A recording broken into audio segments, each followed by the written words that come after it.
नमस्कार दोस्तों, स्वागत है आप सभी का हमारे चैनल भक्ति ज्ञान में। दोस्तों, आज मैं आपको श्रावण मास महात्म के 1 से लेकर 15 तक के अध्यायों की कथा सुना रहा हूँ। आप सभी भक्तजन श्रावण मास महात्म की कथा का श्रद्धा पूर्वक नियमित रूप से प्रतिदिन श्रवण जरूर करें। भगवान शिव जी आप सभी की मनोकामना पूर्ण करेंगे और अपना आशीर्वाद आप सभी पर बनाए रखेंगे। बोलो शिव शंकर भगवान की जय। आइए सुनते हैं पहला अध्याय।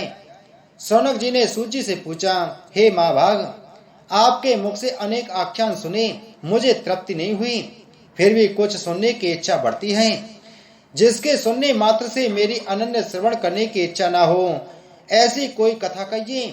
सूत जी ने कहा, आप सब मुनिगण सुने, आपके कहने से मैं प्रसन्न हूँ और आपके लिए मेरे पास कोई भी गुप्त बात नहीं है।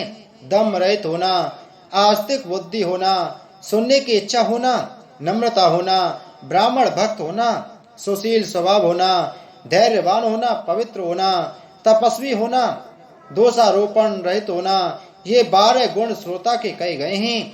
वे सब गुण आप लोगों में ही हैं।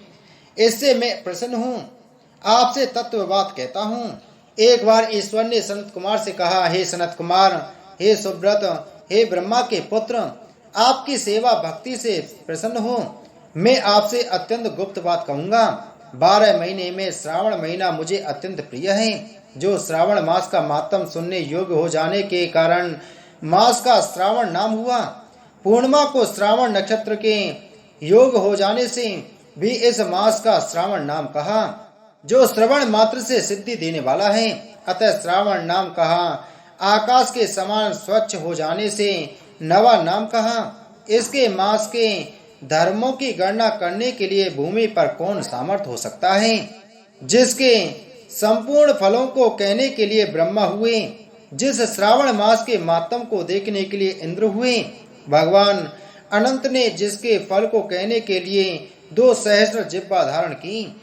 अधिक कहने से क्या, इस मास को देखने तथा कहने में किसी की सामर्थ्य नहीं है। हे मुने, अन्य मास इस मास की कला को भी नहीं प्राप्त कर सकते। संपूर्ण मास व्रत के रूप में है। सारा श्रावण मास धर्म रूप है। इस महीने में कोई भी दिन शून्य नहीं देखा गया। इस मास में सब तिथि व्रत वाली हैं। सनत कुमार ने कहा, हे भगवान, आपने जो कहा इस मास में कोई भी दिन व्रत शून्य नहीं है। इस महीने में तिथि भी व्रत शून्य नहीं है। हे श्रेष्ठ, उसको आप मुझसे कहें, कौन सा व्रत होता है, उस व्रत का अधिकारी कौन है, फल क्या है, विधि क्या है, किस किसने व्रत किया, उद्यापन विधि क्या है, देवता कौन है, पूज्य कौन है, पूजन सामग्री क्या है, प्रधान पूजन किसका है, जागरण विधि क्या है, किस व्रत का कौन समय है। हे प्रभु, वह मुझसे कहें, श्रावण मास कैसे आपको प्रिय हुआ, किस लिए पवित्रतम कहा गया, इस मास में कौन अनुष्ठान करने योग्य है। हे प्रभु, मुझसे कहें, आपके समक्ष मुझ मूर्ख को प्रश्न करने का कितना ज्ञान हो सकता है। पूछने से जो रह गया है वह सब मुझसे कहें। शंकर जी ने सनत कुमार से कहा, हे महाभाग, ब्रह्मा पुत्र आप नम्र हैं, जिस कारण आप श्रद्धालु हैं, समस्त गुणों से युक्त श्रोता हैं। श्रावण मास के बारे में आपने जो पूछा वह प्रसन्नता से आपसे कहता हूँ। हे तात, मैं आपसे कहूँगा, एकाग्र मन होकर सुनो। हे योगिनी, श्रावण मास में नियम से रहकर मनुष्य 4 बजे सायंकाल भोजन करें। 1 महीने तक रुद्राभिषेक करें। अपनी प्रिय किसी वस्तु को छोड़ दें। पुष्प, फल, धान्य, तुलसी की मंजरी युक्त दल, बिल्व पत्रों से भगवान शंकर की लक्ष्य पूजा करें। कोटि लिंग आदि का निर्माण अर्चन करें। ब्राह्मणों को भोजन कराएं। नियम का धारण प्रण करें। उपवास करें। मुझे पंचामृत से अभिषेक अति प्रिय है, उसे भी करें। इस मास में जो जो किया जाता है वह अनंत फल देने वाला है। हे मुने, धरती पर सोए, ब्रह्मचर्य से रहे, सत्य कहे। इस महीने को कभी भी व्रत से रहित न व्यतीत करें। प्रातः स्नान करें, इंद्रियों को बस में रखें, एकाग्र मन हो, रोज मेरी पूजा करें। इस महीने में मंत्रों का पुरुष चरण भी उत्तम सिद्धि देने वाला है। षडाक्षर शिव मंत्र और गायत्री मंत्र का जाप करें। प्रदक्षिणा, नमस्कार तथा वेद पाठ करें, जो सह और वांछित फल देने वाला है। पुरुष सूक्त जपे, जो अधिक फल देने वाला है। गृह यज्ञ, कोटि होम, लक्ष्य होम तथा अयुत होम करने पर सब फलता है और इच्छित फल देने वाला होता है। जो इस महीने में एक दिन भी व्रत नियम से रहित व्यतीत करता है वह प्रलय काल तक घोर नरक में जाता है। जैसा यह महीना मुझे प्रिय है वैसा कोई भी मुझे प्रिय नहीं। यह महीना कामना के अनुसार फल देने वाला तथा निष्काम मनुष्य का किया हुआ कर्म मोक्ष फल देने वाला है। हे सत्तम, उस समय में जो धर्म कहे गए हैं उनको मुझसे सुनो। रविवार को सूर्य का व्रत, सोमवार को मेरी पूजा कर भोजन करें। श्रावण महीने के पहले सोमवार से प्रारंभ कर 3.5 महीने तक होने वाला संपूर्ण कामना की अर्थ सिद्धि को देने वाला रोटक नामक व्रत होता है। मंगलवार के दिन मंगला गौरी का व्रत, बुधवार को बुध का व्रत और बृहस्पतिवार को बृहस्पति का व्रत, शुक्रवार को जीवंतिका देवी का व्रत होता है। हनुमान तथा नरसिंह का शनिवार व्रत कहा गया है। हे मुनि, तिथियों में होने वाले व्रतों को सुनो। श्रावण मास के शुक्ल पक्ष की द्वितीया और औदुंबर नाम का व्रत होता है। श्रावण मास की शुक्ल पक्ष की तृतीया को गौरी नाम का व्रत होता है। श्रावण शुक्ल चतुर्थी को दुर्वा गणपति नाम का व्रत होता है। हे मुनि, इसी का नाम विनायक चतुर्थी भी है। श्रावण मास पक्ष की पंचमी नाग पूजन में उत्तम कही गई है। षष्ठी के दिन सुपोधन नामक व्रत और सप्तमी को शीतला देवी का व्रत होता है। अष्टमी और चतुर्दशी तिथि में देवी का पवित्र आरोपण करें। श्रावण मास की कृष्ण पक्ष तथा शुक्ल पक्ष की नवमी को नक्त व्रत का विधान कहा है। शुक्ल पक्ष की दशमियों को आशा नामक व्रत होता है। कोई मनुष्य इस महीने की दोनों पक्षों की एकादशी को आशा व्रत का होना मानते हैं। श्रावण शुक्ल पक्ष की द्वादशी को भगवान हरि का श्रीधर नाम से अर्चन उत्तम गति प्राप्त कराता है। श्रावण शुक्ल पक्ष पूर्णिमा को उत्सर्जन, उपाकर्म, शुभादीप, उपाकर्म की सभा में रक्षाबंधन, श्रावणी कर्म, सर्वबलि तथा हैग्रीव नामक भगवान विष्णु का अवतार कहा है। ये 7 काम श्रावण शुक्ल पूर्णिमा को होते हैं। श्रावण मास की कृष्ण चतुर्थी को संकट चतुर्थी व्रत तथा श्रावण कृष्ण पंचमी को मानव कल्प आदि होता है। हे द्विजोत्तम, श्रावण कृष्ण पक्ष अष्टमी को भगवान श्री कृष्ण का श्री कृष्ण नाम से पूर्ण अवतार हुआ है। उस दिन व्रत तथा महोत्सव करें। श्रावण मास की अमावस्या तिथि में पिठोरा व्रत होता है। कुशोत्पाटन कहे और वृषभों का अर्चन करें। शुक्ल पक्ष की प्रथम तिथि से प्रारंभ कर सब समस्त तिथियों में अलग अलग देवता होते हैं। प्रतिपदा तिथि में अग्नि, द्वितीया के ब्रह्मा, तृतीया के गौरी, चतुर्थी गणनायक, पंचमी के सर्प, षष्ठी के स्कंद, सप्तमी के सूर्य, अष्टमी तिथि के शिव हैं। नवमी तिथि की दुर्गा, दशमी के यम और एकादशी के विश्व देवी स्वामी हैं। द्वादशी के भगवान हरि, त्रयोदशी के कामदेव, चतुर्दशी के शिव, पूर्णिमा के चंद्रमा हैं, अमावस्या के पितर स्वामी हैं। इस क्रम से ये देवता तिथियों के स्वामी कहे गए हैं। जिस देवता की जो तिथि है उस तिथि में वह देवता अर्चन योग्य कहा गया। हे मुनि, इसी मास में प्राय अगस्त नक्षत्र का उदय होता है। मैं उस समय को कहता हूँ, एकाग्र मन से आप सुने। सिंह राशि पर सूर्य के संक्रमण दिन से 12 अंश 40 घड़ी बीत जाने पर अगस्त ऋषि का उदय होता है। अगस्त ऋषि के लिए 7 दिन पूर्व ही से अर्घ दें। 12 मास में सूर्य नारायण अलग अलग नाम से तपते रहते हैं। श्रावण मास में गवास्ती नाम से तपते हैं। उनका पूजन भी महीने भर भक्ति द्वारा तत्पर हो करें। श्रावण में शाक का त्याग, भात पत्र में दही, अश्विन में दूध और कार्तिक मास में दाल का त्याग करें। हे मानद, यह आपको मैंने अति संक्षेप में उपदेश दिया। हे मुनिश्रेष्ठ, इस मास में होने वाले व्रत और धर्मों का सविस्तार रूप से वर्णन का कोई 100 वर्ष में भी नहीं कर सकता। मेरे पीतर्त्य या भगवान हरि के पीतर्त्य संपूर्ण व्रत करें। परमार्थ रूप से विचार करने पर मेरे तथा हरि में कुछ भी वेद नहीं है। जो प्राणी इसमें वेद की कल्पना करते हैं वे नरकगामी होते हैं। हे सनत कुमार, आप श्रावण मास में ये धर्म सेवन करो। सनत कुमार जी ने कहा, हे भगवान, आपने व्रत समुदाय का उद्देश्य कहा। हे स्वामिन, इससे तृप्ति नहीं हुई, अतः आप सविस्तार कहें, श्रेष्ठ जिसे सुन में कृत हो जाऊं। ईश्वर ने सनत कुमार से कहा, हे योगीश, जो विद्वान श्रावण मास नक्त व्रत कर बिताता है वह 12 महीनों में नक्त व्रत का फल भोगता है। दिन की समाप्ति के 3 घड़ी पहले रात्रि भोजन को नक्त व्रत कहा जाता है। उक्त भोजन में सूर्यास्त के पहले 3 घड़ी समय का त्याग कर अवशिष्ट समय लिया है। सूर्यास्त के 3 घड़ी तक संध्या काल का है। आहार, मैथुन, निद्रा, चौथा स्वाध्याय, इन कार्यों को सायंकाल न करें। गृहस्थ एवं सन्यासी के वेद से नक्त भोजन की 2 प्रकार की अवस्था मुझसे सुनो। जब सूर्य नारायण के मंद होने पर अपने देह की छाया द्विगुणित हो, उस समय सन्यासी के लिए नक्त भोजन व्रत कहा है। रात्रि में भोजन को नक्त भोजन नहीं कहा गया है। पंडितों ने गृहस्थ के लिए नक्षत्र के उदय हो लेने पर रात्रि भोजन को नक्त भोजन व्रत कहा है। सन्यासियों के लिए रात्रि काल में निषिद्ध हो जाने से दिन के अष्टम भाग में भोजन का विधान है।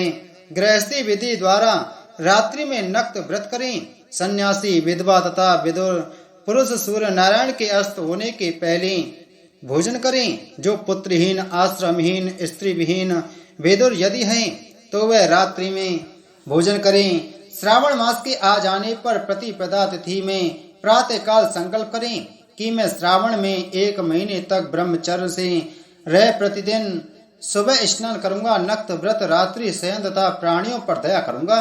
हे देव, यदि इस व्रतारंभ होने पर समाप्ति व्रत पूर्ति के पूर्व ही मर गया तो हे जगतपति, उस समय आपके प्रसाद से व्रत पूर्ण हो। यो बुद्धिमान मासारंभ में संकल्प कर नक्त व्रत करें।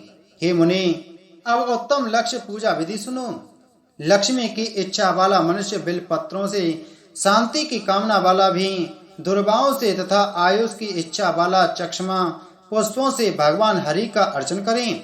विद्या की इच्छा वाला मल्लिका तथा चमेली पुष्पों से अर्चन करें। तुलसी दलों से शिव और भगवान विष्णु प्रसन्न होते हैं। पुत्र की कामना वाला मनुष्य कटेरी पुष्पों से पूजन करें। दुष्स्वप्न नाश के लिए उत्तम धान्य से अर्चन करें। देव के सम्मुख रंगवली, पद्म, स्वास्तिक और चक्र आदि बनाकर विभु का अर्चन करें। यूं संपूर्ण कामनाओं की सिद्धि के लिए सब पुष्पों से अर्चन करें। यदि लक्ष्य पूजा करता है तो शंकर प्रसन्न हो जाते हैं। अंत में उद्यापन करें। मंडप बनाकर मंडप के तीसरे भाग में वेदी बनावें। पुण्याह वाचन कर आचार वर्ण करें। मंडप में प्रवेश कर रात में गाना बजाना शब्द से और वेद पाठ से जागरण करें। वेदी पर उत्तम चतुर्लिंगन तो भद्र बनाकर उसके मध्य भाग में चावल से सुंदर कैलाश बनावें। उस वेदी जगह पर खूब चमकीला तांबे का कलश स्थापना कर उसमें अच्छ, पल्लव तथा सूक्ष्म वस्त्र को रखें। उस पर पार्वती पति की स्वर्ण प्रतिमा को पंचामृत स्नान पूर्वक स्थापित कर अर्चन करें। नैवेद्य युक्त धूप, दीप, गीत, वाद, नृत्य तथा वेद शास्त्र प्राण द्वारा रात में जागे। सुबह स्नान करें। पवित्र शास्त्रोक्त विधान से वेदी बनावें। तिल, घृत, पायस से मूल मंत्र गायत्री, शिव सहस्त्र नाम से हवन करें। जिस मंत्र से पूजन किया उसी मंत्र से हवन करें। शर्करा घृत युक्त चरु से हवन करें। फिर स्पष्टकृत हवन कर पूर्ण आहुति करें। प्रातः वस्त्र, अलंकार, भूषण से आचार्य का अर्चन करें। ब्राह्मणों का पूजन कर दक्षिणा दें। जिन मंत्रों से उमापति की लक्ष्य पूजा की है उस चीज का दान करें। सोने की प्रतिमा बनाकर शंभु का अर्चन करें। यदि 1 महीने तक दीप जलाया हो तो उसे दान में दें। संपूर्ण इच्छाओं की सिद्धि के लिए सोने की, चांदी का दिया बनाकर गौग्रस से संयुक्त कर दान दें। देवता से क्षमा प्रार्थना कर ब्राह्मण से हवन करावें। हे मुनि, ये जो मेरा अर्जन करता है मैं उस पर प्रसन्न हो जाता हूँ। यदि श्रावण मास में ये कार्य किए जाएं तो अनंत फल देने वाले होते हैं। इस महीने में जो मौन व्रत ग्रहण करता है वह श्रेष्ठ वक्ता हो जाता है। वह मौन व्रत दिन रात या दिन का हो या भोजन के समय का हो, मौन व्रत में घंटा तथा पुस्तक दान करें तो सब शास्त्रों की जानकारी कर लेता है। वेद और वेदांग का पारगामी हो जाता है। मौन व्रत महात्म से बुद्धि में बृहस्पति के तुल्य हो जाता है। मौन व्रत करने वाले जीव का किसी से कलह नहीं होता, क्योंकि मौन व्रत उत्तम है। ईश्वर ने सनत कुमार जी से कहा, सनत कुमार, धारण पारण व्रत को मैं कहूँगा, उसे आप सुनो। पूर्व प्रतिवेदा तिथि को पुण्यवाहक कराकर मेरे प्रसन्नार्थ धारण पारण व्रत का संकल्प करें। धारण में उपवास तथा पारण में भोजन भेद है। व्रत करने वाला प्राणी मास की समाप्ति में उद्यापन करें। प्रथम श्रावण मास की समाप्ति में कीर्तन पुण्य वाचन कराकर ही मानद आचार्य और अन्य ब्राह्मणों का वरण करें। पार्वती शंकर की प्रतिमा को घट के ऊपर स्थापित कर रात में भक्ति द्वारा अर्चन करें। रात में प्राण का श्रवण कीर्तन आदि द्वारा जागें। सुबह को अग्नि रखकर हवन करें। त्र्यंबकम यजामहे इस मंत्र से तिल और चावल की आहुति दें। वामदेवाय विद्महे महादेवाय धीमहि तन्नो रुद्र प्रचोदयात् इससे घृत तथा चावल की आहुति दें। षणक्षर ओम नमः शिवाय मंत्र से खीर की आहुति दे, फिर पूर्ण आहुति होम कर शेष कार्य समाप्त करें। ब्राह्मण को भोजन कराकर आचार्य का अर्चन करें। हे महाभाग, इस तरह व्रत को करने मात्र से ब्रह्म हत्या आदि पातकों से मुक्त हो जाता है, इसमें संदेह नहीं है। हे मुने, अब आदर पूर्वक श्रावण मास में उपवास की विधि सुनिए। स्त्री या पुरुष इस व्रत के लिए संयतात्मा एवं जितेंद्रिय होकर प्रतिपदा तिथि को सुबह व्रत का संकल्प करें। अमावस्या के रोज लोक शंकर वृषध्वज भगवान शंकर का 16 उपचार से अर्चन करें। ब्राह्मणों का वस्त्र अलंकार आदि द्वारा पूजन करें। यथाशक्ति भोजन कराकर प्रणाम कर विसर्जन करें। इस तरह मास उपवास का व्रत मुझे प्रीतिदायक है। 1,00,000 संख्या वाली रुद्रवर्ती विधि करें। सादर रुई द्वारा निर्मित 11 बत्ती बनावे। मुझे प्रीति वाली ये बत्तियां रुद्रवती नाम से कही जाती हैं। श्रावण मास के प्रथम रोज से विधि संकल्प करें। श्रावण मास में देवों के देव महादेव हैं। भक्ति से उस गौरीश की 1,00,000 बत्ती से आरती करूंगा। यो संकल्प कर रोज 1,000 बत्ती द्वारा अर्चन करें। समाप्ति पर 71,000 बत्ती से आरती करें या रोज रोज 3 सहस्त्र बत्ती द्वारा आरती करें। अंतिम दिन 13 सहस्त्र बत्ती द्वारा आरती करें या एक ही रोज 1,00,000 रुद्रवती को प्रज्वलित करें। संसार के स्वामी महादेव का अर्चन कर कथा सुने। सनत कुमार ने भगवान शंकर से कहा, हे देव, मुझ पर दया कर। इस व्रत के प्रभाव तथा किसने इस व्रत को किया, उद्यापन की विधि इस व्रत की क्या है, यह मुझसे कहें। भगवान शंकर ने सनत कुमार जी से कहा, हे ब्रह्मपुत्र, आप अवश्य इस व्रत को सुने। यह व्रतों में श्रेष्ठ रुद्रवती व्रत महान पुण्यप्रद है तथा संपूर्ण उपद्रव को नाश करता है, प्रीति तथा सौभाग्य देने वाला है, पुत्र पौत्र तथा समृद्धि को देने वाला है। यह भगवान शंकर को अत्यंत प्रिय और उत्तम शिवलोक को देने वाला है। इसकी एक पुरातन कथा कहते हैं। क्षिप्रा नदी के सुंदर तट के किनारे रमणीक उज्जैनी नाम की पुरी है। उस पुरी में सुगंधा नाम वाली बहुत सुंदर वेश्या थी। उस सुगंधा ने युवा पुरुषों तथा कई ब्राह्मणों के धर्म भ्रष्ट किए। बारंबार बहुत से राजा तथा राजकुमारों को नग्न किया। उनके आभूषण आदि ग्रहण कर धिक्कार दे उस वेश्या ने उन्हें निकाल दिया। इस प्रकार उस सुगंधा ने बहुत से आदमियों को लूटा। उस वेश्या के शरीर की सुगंध 1 कोस तक सुगंधित होती रहती थी। पृथ्वी पर उसके रूप लावण्य तथा क्रांति की ख्याति थी। नाचों कार्य में रंभा आदि देवांगनाओं का अपमान करती थी। पैर की चाल से पद पद पर हंसती तथा हंसों की चाल की हंसी उड़ाया करती थी। कौतुकवश किसी समय वह वेश्या भ्रकुटी तथा कटाक्षों से कामवान को त्यागती हुई क्षिप्रा नदी गई। वहां उसने सब और ऋषियों से युक्त क्षिप्रा नदी को देखा। कुछ ब्राह्मण ध्यान में संलग्न हुए, कुछ जप में लीन, कुछ शिवार्चन में और कुछ विष्णु अर्चन में संलग्न थे। हे मामुनि, उन सबों के मध्य उसने ऋषि वशिष्ठ को देखा। उनके दर्शन मात्र के प्रभाव से उस वेश्या की धर्म में वृत्ति हो गई। जीवन तथा विषयों से मन हट गया। उसने विवश हो मुनिश्रेष्ठ वशिष्ठ को बारंबार प्रणाम कर सब पाप कर्मों के नाश का उपाय पूछा। सुगंधा ने कहा, हे अनाथनाथ, हे विषेंद्र, हे योगी, मैंने बहुत पाप किए हैं। हे प्रभु, आप उन संपूर्ण पाप नाश उपायों को कहें। ईश्वर सनत कुमार जी से बोले। दीन वत्सल वशिष्ठ मुनि ने उस वेश्या की वाणी को श्रवण कर उस वेश्या से कहा, हे भद्रे, एकाग्रचित हो सुनो। तेरे पापों का नाश जिस पुण्य से हटेगा, मैं वह सब कहता हूँ। हे भद्रे, त्रैलोक प्रसिद्ध वाराणसी में जाकर उस दुर्लभ व्रत को करो। हे भद्रे, रुद्रवर्ती व्रत महान पुण्य देने वाला तथा शिव प्रीति कारक है। हे भद्रे, इस व्रत को करने मात्र से तेरी उत्तम गति होगी। भगवान शंकर ने सनत कुमार से कहा। यो सारी विधि सुनकर वह खजाना, नौकर तथा मित्र को साथ लेकर काशीपुरी गई।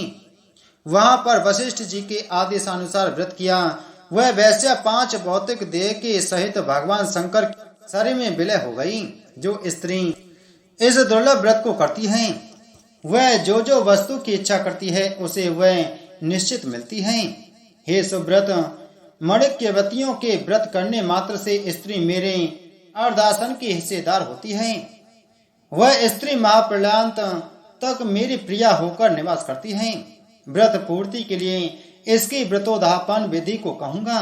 पार्वती के सहित शंकर की प्रतिमा चांदी निर्मित हो, विधि द्वारा अर्चन कर रात में जागे, प्रातःकाल सविधि नदी में स्नान करे, भक्ति द्वारा आचार्य का वरण करे तथा 11 ब्राह्मणों को घी पायस एवं बिल्व पत्र होम करें। रुद्र सूक्त, रुद्र गायत्री का या मूल मंत्र से होम करें। पूर्ण आहुति कर आचार्य आदि की पूजा कर 11 सपत्नीक श्रेष्ठ ब्राह्मणों को भोजन कराएं। इस तरह जो स्त्री व्रत करती है वह संपूर्ण पापों से रहित हो जाती है।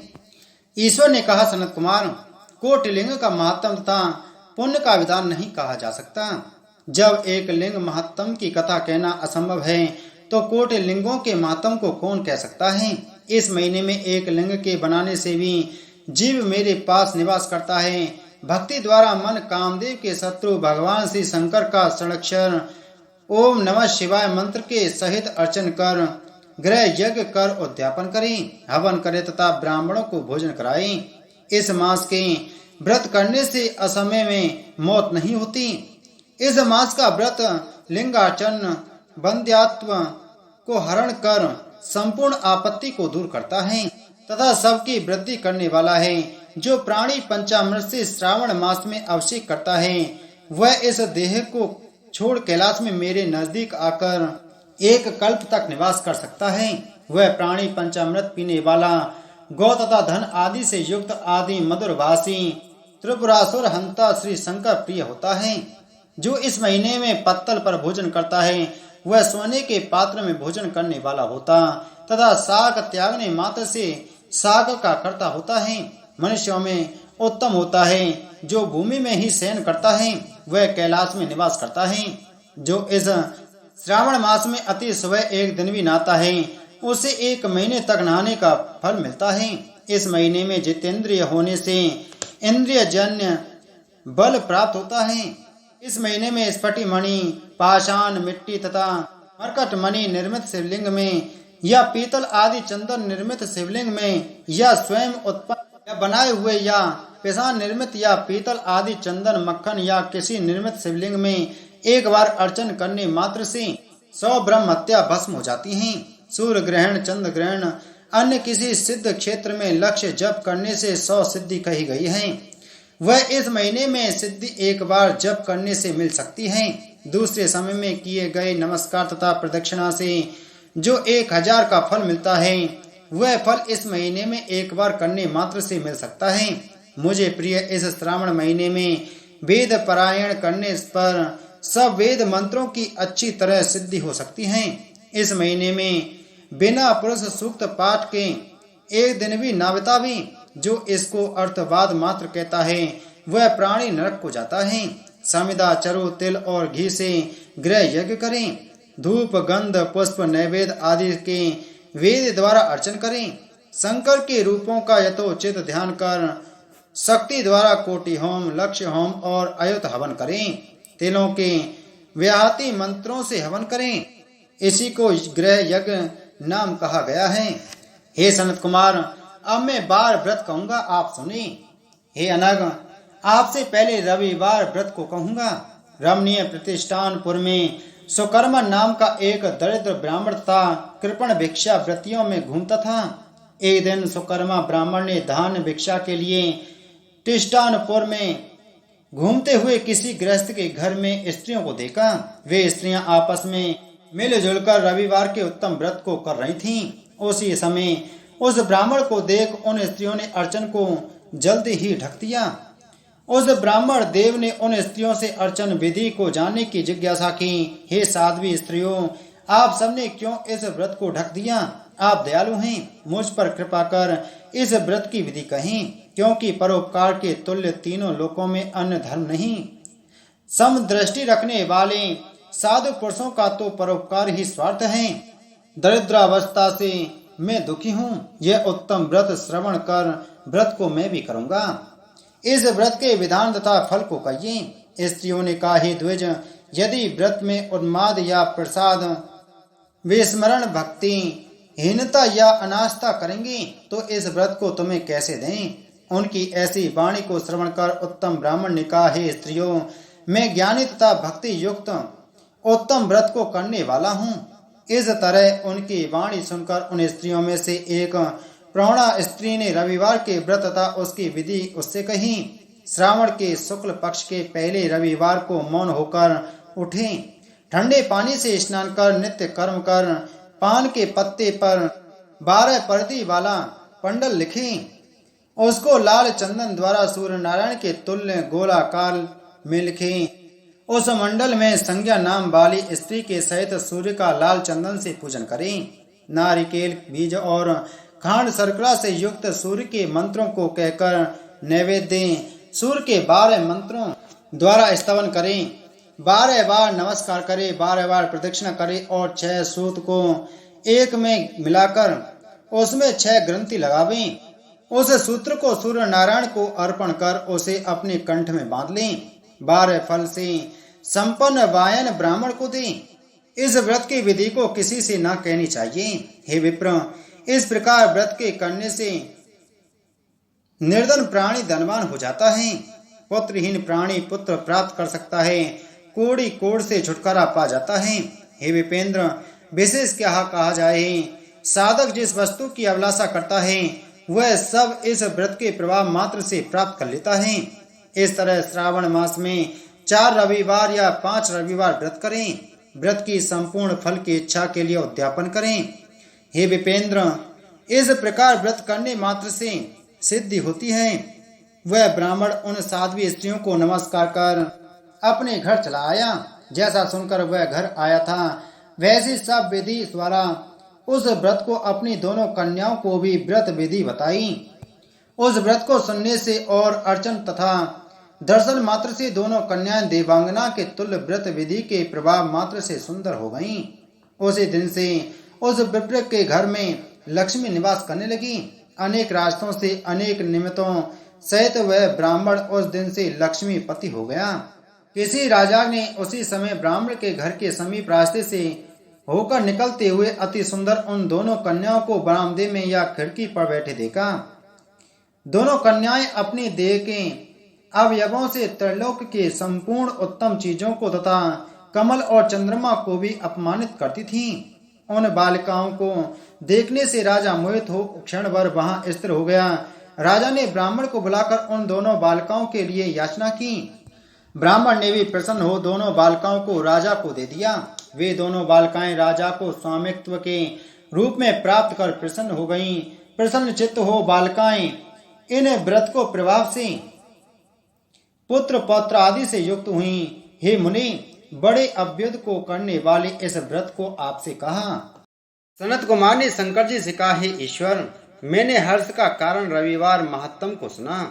अब आप श्रावण महीने के सोमवार व्रत के महात्म को कहें। ईश्वर ने सनत कुमार से कहा, हे सनत कुमार, रवि मेरी आंख है, उनका श्रेष्ठ महात्म है। पार्वती के सहित क्या इस मेरे सोमनाथ का महात्म का वर्णन हो सकेगा? मुझसे इसके महात्म का जो कुछ वर्णन हो सकेगा उसे आपसे मैं कहता हूँ। चंद्रमा का सोम नाम है, ब्राह्मणों के सोम राजा हैं, यज्ञ साधन सोम लता का नाम है। इन नामों के कारण को एकाग्र होकर मुझसे सुनो। यह बार मेरा स्वरूप है, अतः सोम इसका नाम कहा गया। हे विप्र, इसकी व्रत विधि सुनो। मैं विस्तार से आपसे कहता हूँ। 12 महीने में सोमवार व्रत करना उत्तम है। यदि 12 महीनों में व्रत करने की सामर्थ्य न हो तो श्रावण मास के सोम का व्रत करें। इस मास में सोम का व्रत करने मात्र से 1 साल व्रत करने के बराबर फल का भागी हो जाता है।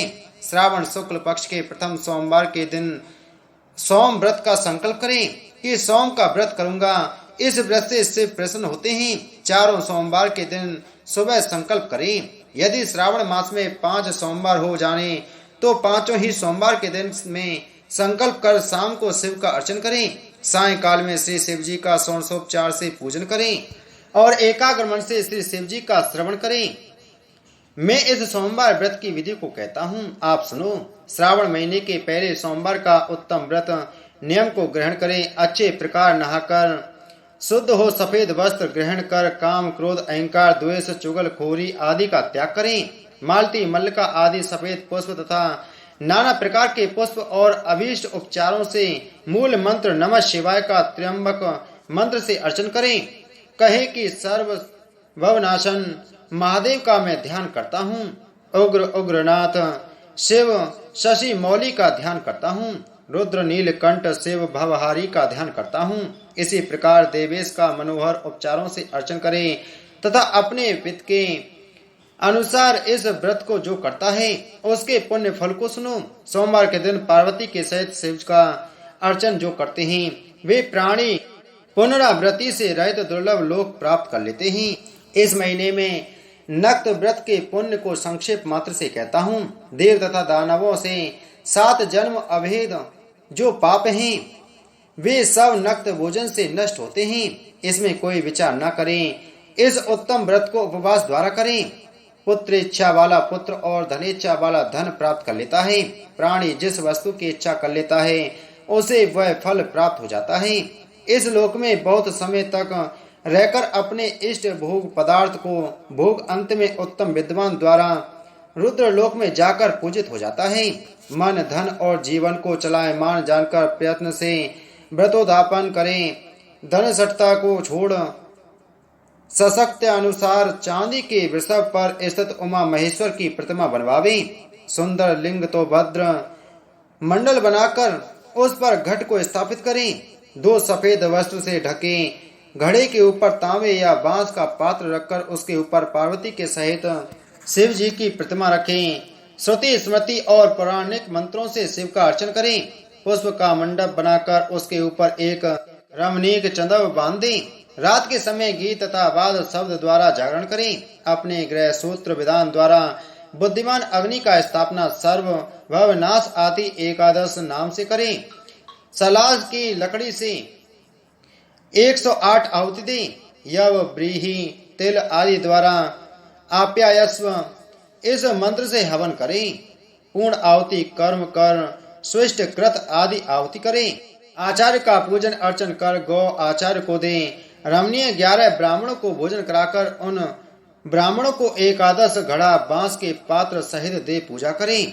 प्रधान देव तथा देव पर चढ़ी सामग्री आचार्य को देकर प्रार्थना करें कि मेरा व्रत पूर्ण हो। इस व्रत से भगवान से प्रसन्न होते हैं। प्रसन्नता से बंधु बांधवों के सहित भोजन करे। जो इस विधान द्वारा इस व्रत को करता है वह जो कुछ चाहता है वह सब प्राप्त कर लेता है और शिवलोक जाकर पूजित हो जाता है। ईश्वर ने कहा, हे सनत कुमार, अब उत्तम मंगलवार का व्रत कहूंगा जिसके करने से वैधव्य का नाश होता है। विवाहोत्तर 5 साल तक इस व्रत को करें। इसका नाम मंगला गौरी व्रत है। यह पाप को नष्ट करने वाला है। विवाह के अनंतर पहले श्रावण शुक्ल पक्ष के पहले मंगलवार के दिन इस व्रत का शुभारंभ करें। पुष्प मंडप निर्माण कर उसे कदली स्तंभ से शोभित करें। नाना तरह के फलों तथा रेशमी कपड़ों से विभूषित कर उसमें देवी की प्रतिमा स्थापित करें। यथाशक्ति उस प्रतिमा का अर्चन करें। उस प्रतिमा में मंगला गौरी का शोषण उपचारों से 16 दुर्वा दलों और 16 चिड़चिड़ा दलों से 16 चावल तथा 16 चने की दाल से अर्चन करें। 16 बत्तियों का एक दीपक हो या 16 दीपक जलाकर भक्ति द्वारा दही तथा चावल का नैवेद्य समर्पण करें। देवी के नजदीक सिल लोड़ा रखें। इस प्रकार 5 साल तक व्रत करें। फिर उद्यापन कर माता को बयान दें। बयान का प्रकार सुने। मंगला गौरी की एक सोने की प्रतिमा या आधे पल या आधे के आधे पल का यथाशक्ति सोने की प्रतिमा बनवावे। शक्ति अनुसार सोने या चांदी आदि से निर्मित घड़े को चावल से भरें। उस घड़े के ऊपर पहनने के कपड़े या चोली रखें। उसके ऊपर मंगला गौरी की प्रतिमा रखें। देवी के नजदीक से लोड़ा रखे इस प्रकार माता के लिए वायन दे। हे विप्र, इस प्रकार व्रत करने मात्र से 7 जन्म तक सौभाग्य रहता है। पुत्र पौत्र संपत्ति आदि से युक्त हो वह क्रीड़ा करती है। सनत कुमार ने ईश्वर से पूछा, हे शंभु, इस व्रत को पहले किसने किया? किसको इस व्रत को करने का क्या फल हुआ? ईश्वर ने कहा, हे विप्र, पूर्व काल में कुरु देश में श्रुत कीर्ति नाम वाला शास्त्र ज्ञाता कीर्तिमान तथा शत्रु रहित राजा था। वह 64 कलाओं का जानकार धनुर्विद्या विशारद था। पुत्र सुख को छोड़कर उस राजा को सब आनंद था। संतान के लिए राजा बहुत चिंताकुल हो गया। जप तथा ध्यान युक्त हो देवी की आराधना की। उसके इस तप से देवी प्रसन्न होकर उससे बोली, हे पुत्र, वर मांग। श्रुत कीर्ति ने कहा, हे देवी, आप यदि राजी हैं तो सोवन पुत्र दो। हे देवी, आपके कृपा रूप प्रसाद से किसी अन्य चीज की कमी नहीं है। राजा की ऐसी वाणी की सुन मंद मंद हंसती हुई देवी ने कहा, हे राजन, तुम दुर्लभ वस्तु की याचना मांगते हो, लेकिन कृपा कर तुमको पुत्र दूंगी। हे राजेंद्र, सुनो, पुत्र अत्यंत गुणी होगा, पर 16 साल से अधिक नहीं जीवेगा। यदि सुंदरता तथा विद्याहीन पुत्र होगा तो वह पुत्र बहुत समय तक जीवित रहेगा।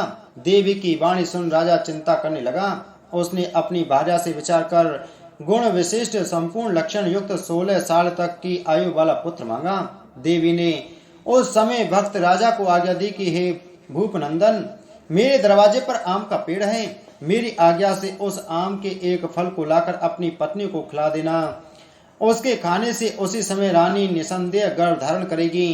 राजा ने प्रसन्न हो देवी की आज्ञा अनुसार अपनी पत्नी को आम्रफल दिया। उसके खाने से पत्नी ने गर्भ धारण किया। उससे 10वें महीने में देव तुल्य पुत्र पैदा हुआ।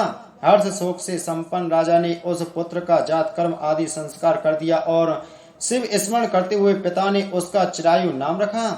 जिस समय उसे 16वां साल प्रारंभ हुआ, उसी दिन से सपत्नीक राजा को चिंता लगने लगी। राजा ने विचार किया कि यह पुत्र बड़े ही कष्ट से प्राप्त हुआ है, अपने समक्ष इसकी दुखद मृत्यु कैसे देखूंगा। अतः राजा ने पुत्र के मामा के साथ उसके काशी भेजने का प्रबंध किया। यशस्वनी राजपत्नी ने अपने भ्राता से कहा, तुम कारपटेक वेश धारण कर इस लड़के को काशी ले जाओ। मैंने पूर्व में पुत्र प्राप्ति के लिए निमित्त भगवान मृत्युंजय की विनती की थी। हे विश्वेश, पुत्र को इसी समय ले जाओ, इसकी यत्न से रक्षा करना। वह अपनी बहन की वाणी सुनकर भांजे को साथ लेकर काशी गया।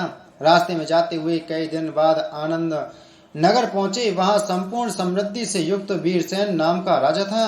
उस राजा की कन्या संपूर्ण लक्षण संपन्न मंगला गौरी नाम वाली रूप लावण्य संपन्न थी। उस समय वह बालिका सखियों सहित अपने गांव के समीप रमणीक बगीचे में खेल रही थी। उसी वक्त राजपुत्र चिरायु तथा उसका मामा दोनों वहां पहुंच गए। वे दोनों बालिकाओं को देखने की इच्छा से ठहर गईं। इतने ही समय में कीड़ा करती हुई उन बालिकाओं में से एक बालिका क्रोधित हो अत्यंत कठिन दुर्वचन रंगा कहा।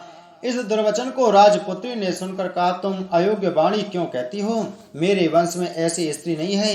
मंगला गौरी के वर प्रसाद से मंगला गौरी व्रत के प्रभाव मात्र से मेरे हाथ में चावल जिसके मस्तक पर गिरे हैं, सखी उसके साथ विवाह हो जाने पर यदि थोड़ी आयु वाला है तो भी चिरायु हो जाएगा। तदंतर सब बालिका अपने अपने घर चली गईं। उसी रोज राजकन्या का विवाह दिन था। बाल्यदेह के दृढ़ धर्म राजा के पुत्र सुकेतु नाम वाले को देना निश्चय हो चुका था। वह सुकेतु मूर्ख, कुरूप तथा बहिरा था। अतः वर पक्ष वालों ने मंडप में अन्य अच्छा वर ले जाने का निश्चय किया।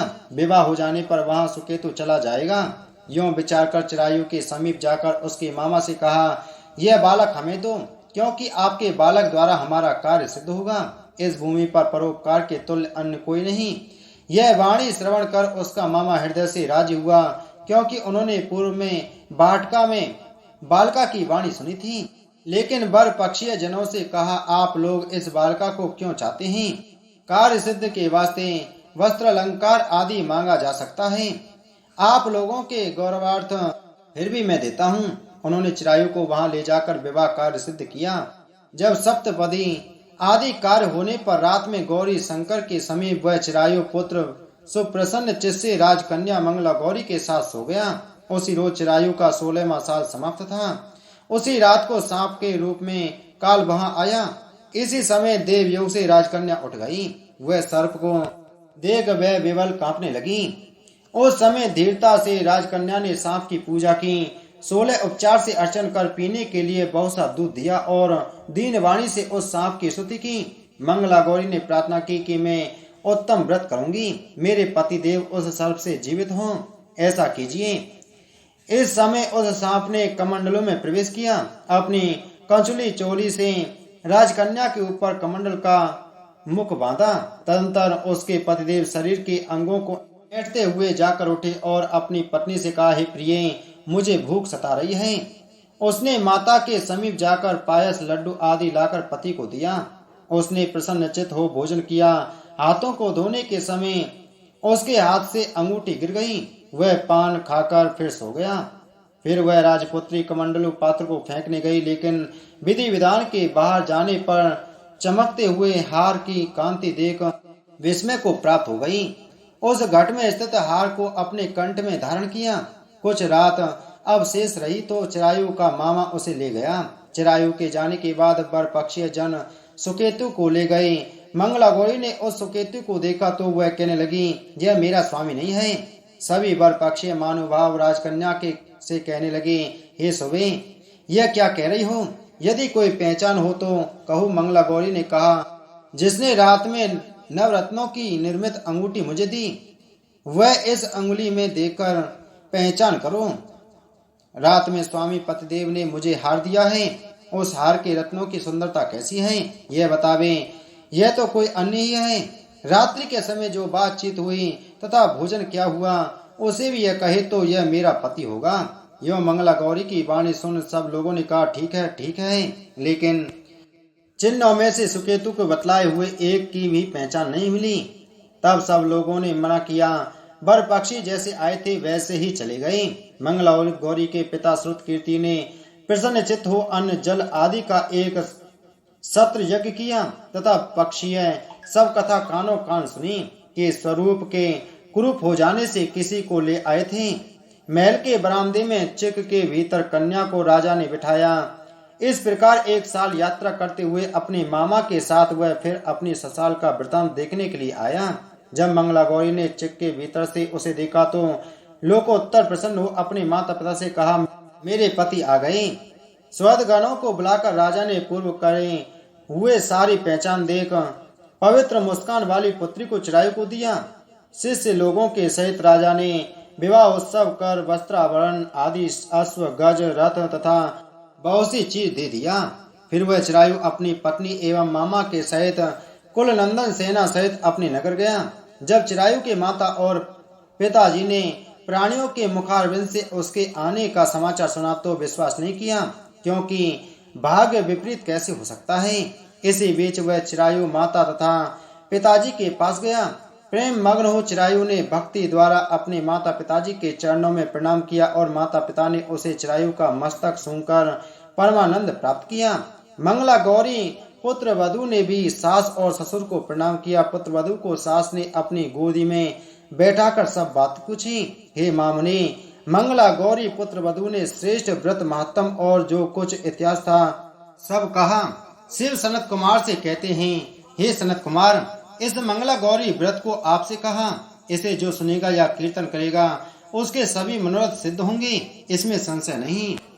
ईश्वर ने कहा, सनत कुमार, अब मैं आपसे पाप को नाश करने वाले बुध तथा बृहस्पति व्रत को कहूँगा, जिसे श्रद्धा के साथ करके प्राणी उत्तम सिद्धि प्राप्त करता है। ब्रह्मा ने इंद्र को ब्राह्मण के राज्य स्थान पर अभिषिक्त किया। किसी काल में चंद्रमा ने श्री बृहस्पति की तारा नाम वाली पत्नी को देखा। वह रूप यौवन संपन्न लावण्य मद गर्वित देख उसके रूप पर मोहित हो काम बाण के वश में हो गया। अपने घर में रख चंद्रमा ने गुरु पत्नी को बल से उपयोग किया। इस प्रकार बहुत काल बीत जाने पर उसके एक पुत्र हुआ। वह विद्वान, रूपशाली, सर्व लक्षणों से युक्त बुद्ध नाम से प्रसिद्ध था। बृहस्पति अपनी स्त्री को खोजते हुए चंद्रमा के घर में गए। चंद्रमा से कहा, मेरी पत्नी दे दो। गुरु की स्त्री के साथ तुमने कैसे गमन किया? गुरु तल्प पाप से तेरा कैसे छुटकारा होगा? इस बड़े पाप के संयोग में तुम्हारी कैसे बुद्धि हुई? तेरी इस प्रिया तथा अपनी गुरु की स्त्री को मुझे चुपचाप दे दो। यदि ऐसा न करोगे तो इंद्र सभा में तेरे इस पाप को कहूंगा। बृहस्पति के यूं कहने पर भी कलंकित चंद्रमा ने गुरु पत्नी तारा को नहीं लौटाया। तो देव सभा में जाकर बृहस्पति ने इस वार्ता को कहा कि मेरी पत्नी को चंद्रमा ने ग्रहण कर लिया है और वह मांगने पर भी मेरी पत्नी नहीं देता है। हे इंद्र, आप देवराज हैं, आप मेरी पत्नी को चंद्रमा से दिला दें, अन्यथा चंद्रमा कृत पाप आपको होगा, इसमें संशय नहीं, क्योंकि राज का पाप शास्त्र के निर्णय से राजा को ही भोगना पड़ता है। दुर्बल का बल राजा है, यह प्राण में कहा गया है। गुरु की वार्ता सुनकर इंद्र ने चंद्रमा को बुलवाया। क्रोध से आज्ञा दी कि हे चंद्र, गुरु बृहस्पति की पत्नी को दे दो। अन्य की पत्नी के साथ गमन करना पाप कहा गया है। गुरु पत्नी के संग गमन तो महापाप है। अतः हे चंद्र, गुरु की भार्या को बिना विचारे ही लौटा दो। इंद्र की वाणी को सुन निशापति ने कहा, आपकी आज्ञा से भार्या को देता हूँ, पर पुत्र को ना दूंगा। यह मेरे से उत्पन्न है, मेरे वैभव से संपन्न है। इस बात पर बृहस्पति ने कहा कि यह पुत्र मेरे से उत्पन्न है। इसमें देवता गण को संशय उत्पन्न हो गया। देवताओं ने यह विचार, किसके शरीर से पुत्र पैदा है? इस वार्ता को माता जननी है। देवताओं ने बृहस्पति की पत्नी तारा से पूछा, किसके द्वारा गर्भ है? हे कल्याणी, सत्य कहना, तुम मिथ्या वाणी मत कहना। लज्जा से संपन्न तारा ने कहा, चंद्र का और बृहस्पति का क्षेत्रज पुत्र है। आप लोग जिसे सुयोग जाने उसे दें। ऐसी वाणी सुन देवताओं ने शास्त्र से विचार कर उस बुद्ध लड़के को चंद्रमा को दिया। ऐसे गुरु को खिन्न देख देवों ने दोनों को वर दिया। चंद्रमा से कहा कि हे चंद्र, तुम घर जाओ, यह पुत्र तुम्हारा है। चंद्रमा तथा बृहस्पति पुत्र यह ग्रह होगा। हे सुराचार्य, और भी 100 बात को ग्रहण करो। जो मेधावी दोनों को मिलकर एक साथ व्रत करेगा उसे सब सिद्धि होगी, यह सत्य है। शंकर के प्रिय श्रावण महीने के प्राप्त होने पर बुध और गुरुवार के दिन जो अर्चन करता है वह दीर्घायु तथा संपूर्ण गुणों से युक्त पुत्र प्राप्त होता है। जो प्राणी खजाने में मूर्ति लिखकर यदि अर्चन करेगा तो उसके खजाने की अभिवृद्धि होगी तथा उसका क्षय नहीं होगा। पाकशाला में लिखकर अर्चन करने से पाक वृद्धि और देवानगर में लिखकर अर्चन करने से देव की दया होती है। शयन ग्रह में लिखकर अर्चन करने से स्त्री का वियोग कभी नहीं होता है। धान्य ग्रह में लिखकर अर्चन करने से धान्य की वृद्धि हो जाती है। इस तरह तथात्य स्थान में उसका फल होता है। 7 साल व्रत करके उद्यापन करें। सोने की प्रतिमा का निर्माण विधि द्वारा अर्चन करें। 16 उपचार द्वारा विसर्जन कर होम करें। तिल, घी तथा खीर प्रज्वलित अग्नि में दें। चिचड़ा तथा पीपल की समुदा से होम कर पूर्ण आहुति कर मामा तथा भांजे को अच्छा भोजन कराकर अन्य ब्राह्मणों को भोजन कराए और स्वयं भी भोजन करें। इस प्रकार 7 साल तक व्रत करने वाला व्रती सब इच्छाओं को प्राप्त कर लेता है। सनत कुमार ने शंकर से कहा, हे भगवान, आपने जो मामा तथा भांजे को भोजन कराओ ऐसा कहा, इसके कारण को कहें। ईश्वर ने कहा, हे सनत कुमार, पहले समय में मामा और भांजा दोनों दरिद्र थे। वे दोनों भोजन के लिए घूमते हुए थक गए। किसी सुंदर नगर में वे दोनों धान्य मांगने के लिए गए। उस सुंदर नगर में श्रावण महीने में उसी व्रत को करते देखा, पर बुद्ध तथा गुरु का कहीं व्रत नहीं देखा। उस समय उन लोगों ने बहुत काल तक आपस में विचार किया कि सब जगह सूर्य तथा अन्य बारों का व्रत देखने में कहीं नहीं आया। अतः हम दोनों बुद्ध तथा गुरु व्रत करें, क्योंकि किसी ने इस व्रत को नहीं किया। अतः यह अमुश्रेष्ठ व्रत है, इसे सादर करें। पर व्रत विधान न जानने से फिर दोनों संशयापन्न हो गए। तब उसी रात में उन दोनों को स्वप्न में विधि ज्ञात हुई। स्वप्न से ज्ञात विधि द्वारा व्रत को दोनों ने किया तथा बड़ी संपत्ति प्राप्त की। वह ऐश्वर्य दिन बढ़ता नजर आने लगा। इस प्रकार 7 साल तक व्रत कर वे पुत्र पौत्र आदि से संपन्न हो गए। प्रत्यक्ष हो बुद्ध तथा गुरु ने उन दोनों को वर दिया कि आप लोगों ने हमारे व्रत का सुविचार किया, अतः आज से इस शुभ व्रत को जो करेगा वह निश्चय मामा तथा भांजे को भोजन करवाएगा। ईश्वर ने कहा, हे सनत कुमार, अब शुक्रवार की कथा कहूंगा, जिसे प्राणी श्रद्धा से सुनकर समस्त विपत्ति से छूट जाता है। पांडव वंश में उत्पन्न एक सुशील नाम वाला राजा था। उसने बहुत प्रयत्न किए लेकिन पुत्र नहीं हुआ। उसकी मुकेशी नाम की पत्नी सर्वगुणों से युक्त थी। जब पुत्र प्राप्त नहीं हुआ तो वह मैती चिंताग्रस्त हुई। वह स्त्री स्वभाव के कारण प्रत्येक महीने में कपड़े के टुकड़ों को अपने उदर में बांधकर पेट की वृद्धि करती थी। इस तरह साहस के कारण स्वप्रसूति के अनुसार मुकेशी गर्भिणी को खोजती रही। प्रारंभ से पुरोहित की पत्नी को उसने देखा। उस समय वह गर्भिणी थी। कपटी राजा की पत्नी से प्रसव समय में दाई के कार्य करने वाली अन्य किसी स्त्री को इस काम के लिए नियुक्त किया।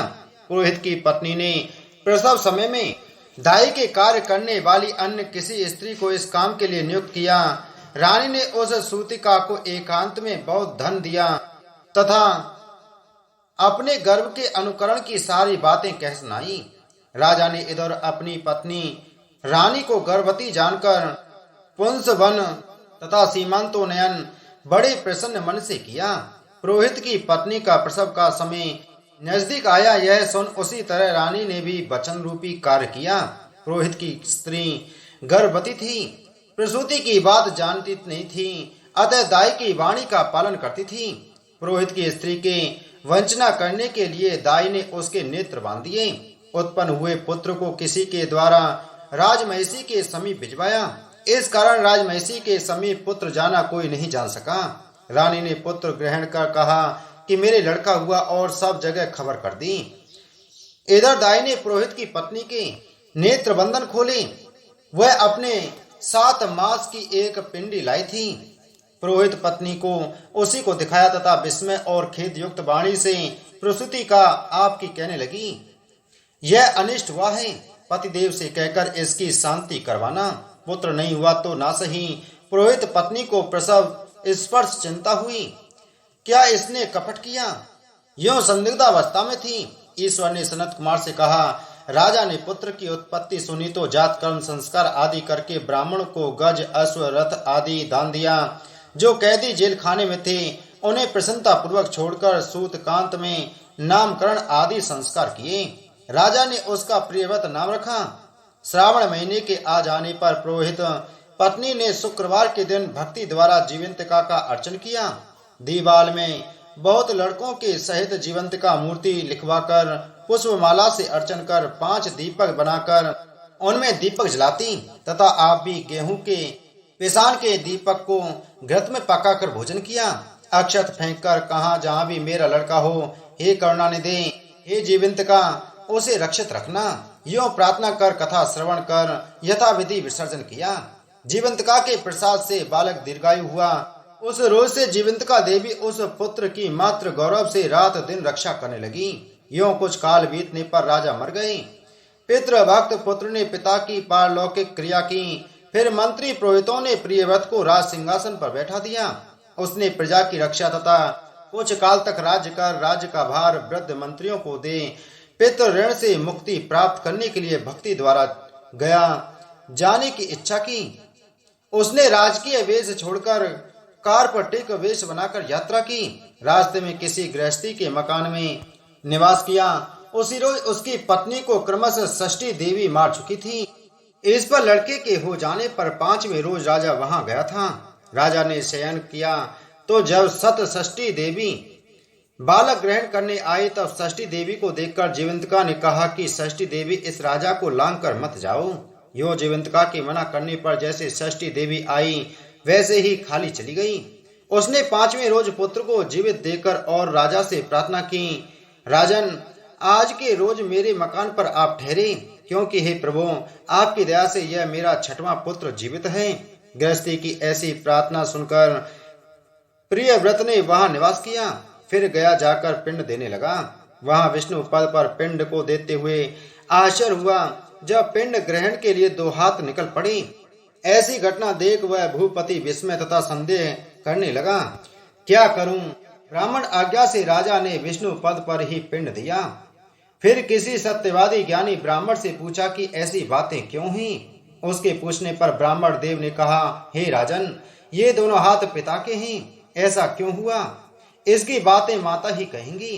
राजा चिंतित तथा दुखित हो मन में अनेक तरह के विचार करने लगा। यात्रा पूरी कर जहाँ लड़का राजा के पहुँचने से जीवित हुआ था, वहां जाकर उसी दिन उस गृहस्थी के घर पुत्र जन्म का 5वां रोज था। वह स्त्री प्रसूता थी। इस दूसरे दिन लड़का हो जाने पर रात के समय षष्ठी देवी पुत्र को ग्रहण करने आई। षष्ठी देवी को जीवंतिका ने पुनः मना किया तो षष्ठी देवी जीवंतिका के कहने लगी, हे जीवंतिके, आपको इसकी क्या आवश्यकता रहती है तथा कौन सा व्रत मां करती है जिस कारण आप रातों दिन इसकी रक्षा करती हैं। षष्ठी देवी की ऐसी वाणी सुन जीवंतिका कुछ हंसती हुई कहने लगी, राजा भी रातों दिन इस निमित्त की जानकारी के लिए जगा हुआ था, सोने का बहाना किए हुए था। उसी समय राजा ने दोनों की सब बातें सुनी। हे षष्ठी देवी, इसकी माँ श्रावण महीने की शुक्रवार के रोज मेरा पूजन तथा व्रत के जो सब नियम करती हैं, उसी नियम को मैं आपसे कहती हूँ। इसकी माँ हरे वर्ण का कपड़ा तथा चोली नहीं ग्रहण करती और हरे वर्ण की कांच की बनी चूड़ी भी अपने हाथों में ग्रहण नहीं करती। चावल के दोवन के जल को कभी नहीं लांगती, हरे पल्लव के मंडप के नीचे नहीं जाती, हरे वर्ण का हो जाने से करेला का साग नहीं खाती। यही सब मेरी प्रसन्नता के लिए करती हैं। इसी कारण इसकी मैं निरंतर रक्षा करती हूँ तथा इसके लड़के की भी सुरक्षा करती हूँ। यह सब राजा सुनकर सुबह अपने नगर में गया। स्वागतार्थ वहां राजा के नगरवासी तथा देशवासी प्राणी आए। राजा ने माता से पूछा, हे माता, आप जीवंतिका का व्रत करती हैं तो उसकी क्या विधि है? राजा के पूछने पर मां ने कहा, जीवंतिका व्रत में नहीं जानती। राजा ने गया यात्रा के फल प्रातर्त्य ब्राह्मणों तथा सुवासिनी को भोजन कराने की अभिलाषा प्रकट कर उन सुवासिनी ब्राह्मणियों के यहाँ हरे वस्त्र, हरी चोली और हरे कांच के कंगन आदि परीक्षार्थ भिजवाई। दूत ने वहां यह कहा कि आप सब जा राजा के घर में भोजनार्थ आमे। पुरोहित की पत्नी राजदूत से कहने लगी, मैं हरे वर्ण की कोई चीज नहीं लेती।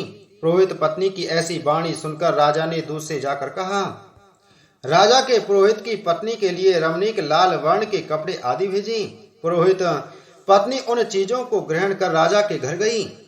उसने पूर्व वाले दरवाजे पर चावल का धोवन जल तथा हरे वर्ण का मंडप देखकर वह स्त्री अन्य दरवाजे से गई। राजा ने यह देखकर पुरोहित पत्नी को शुक्रवार व्रत का कारण बतलाया। राजा को देखकर उसी समय उसके स्तन से दूध बहने लगा। उन स्तनों की दुग्ध धारा से वह राजा अच्छे प्रकार सिंचित हो गया। गया जी में 2 हाथ निकलने से तथा रास्ते में गृहस्थी के यहाँ देवी से बातचीत और स्तनों से दूध बहने मात्र से राजा को विश्वास हो गया कि यह मेरी माँ है। राजा ने गृह में रक्षा करने वाली माँ के समीप जाकर बड़े विनय से पूछा, हे माता, भय मत करो। मेरे जन्म समय की बात सुकेशनी ने तथ्य रूप से कह दी। राजा ने इससे प्रसन्न हो अपनी जन्म देने वाली माँ बाप को नमस्कार किया और संपत्ति दे बढ़ाया। इससे दोनों बड़े आनंदित हो एक दिन रात में जीवंतिका से राजा ने प्रार्थना की कि हे जीवंतिका, मेरे जन्म देने वाली पिता हैं तो गया में क्यों 2 हाथ निकले?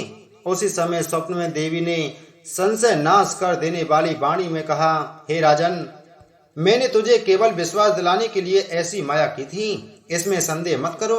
शिव ने सनत कुमार से कहा, हे सनत कुमार, यह श्रावण महीने के शुक्रवार व्रत के सारे मातम को कहा। इस व्रत को करने मात्र से प्राणी सब इच्छाओं को प्राप्त कर लेता है। शिव ने सनत कुमार से कहा, हे सनत कुमार, अब मैं आपसे शनिवार व्रत विधि कहूंगा। श्रावण महीने में शनिवार के रोज 3 देवताओं का नृसिंह, शनि तथा हनुमान का अर्चन करें। दीवाल या खम्भे में शुभ नरसिंह को हल्दी सहित चंदन सहित जगतपति नरसिंह की प्रतिमा लिखकर लक्ष्मी नीले पीले फूल से अर्चन कर खिचड़ी तथा हाथी चक्र साग के नैवेद्य का भोग लगावे। आप भी खिचड़ी आदि का प्रसाद भोजन कर ब्राह्मण को भोजन कराकर भगवान नरसिंह को तिल के तेल से या घी से नहलाना प्रीति युक्त होता है। शनिवार को सब दानों में श्रेष्ठ तेल को कहा है। शनिवार को आप सपरिवार शरीर में तेल लगाकर नहाकर उड़द की बनी वस्तु भोजनात् बनावे। इससे भगवान नरसिंह प्रसन्न हो जाते हैं। इस तरह श्रावण महीने के 4 शनिवार को शनि व्रत करें। इस व्रत से उसके मकान में लक्ष्मी सुस्थिर हो निवास करती है। हे सौम्य, मैंने भगवान नरसिंह का यह उत्तम व्रत आपसे कहा। इसी प्रकार शनि के प्रीत्यर्थ जो व्रत करें उसे आप सुने। एक लड़के ब्राह्मण या उसके अभाव में अन्य कोई ब्राह्मण को तिल का तेल लगाकर गर्म पानी से स्नान कराकर श्रद्धा युक्त हो नरसिंह व्रत में कथित अन्न से भोजन कराकर शनि के प्रीत्यर्थ तेल, लोहा, तिल, उर्दी तथा दान करें। शनिश्चर का काला वर्ण है, मंद गति तथा कश्यप गोत्र है। शनि जन्म सौराष्ट्र देश है। सूर्य नारायण पुत्र वरदाता है। मंडप में दंडाकार स्थित है। इंद्र नील मणि तुल्य कांतिवान है। वान धनुष तथा त्रिशूलधारी है। सवारी गिद्ध की है। यम आदि देवता तथा ब्रह्मा प्रत्यधि देवता है। कस्तूरी, अगरू, चंदन तथा गुग्गल, धूप और नैवेद्य में उड़द खिचड़ी प्रिय है। यह विधान मैंने कहा। शनि के अर्चन में रमणीय लोहे की प्रतिमा निर्माण कर शनि के लिए अर्चन तथा दान में कृष्ण ब्राह्मण उत्तम है।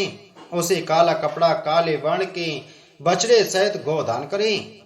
ऐसी विधि द्वारा अर्चन कर प्रार्थना स्तुति करें। राजा नील का राज्य जब विलय हो गया तो राजा नील ने शनिदेव की आराधना की तथा शनि देव ने प्रसन्न हो फिर उसे राज प्रदान किया।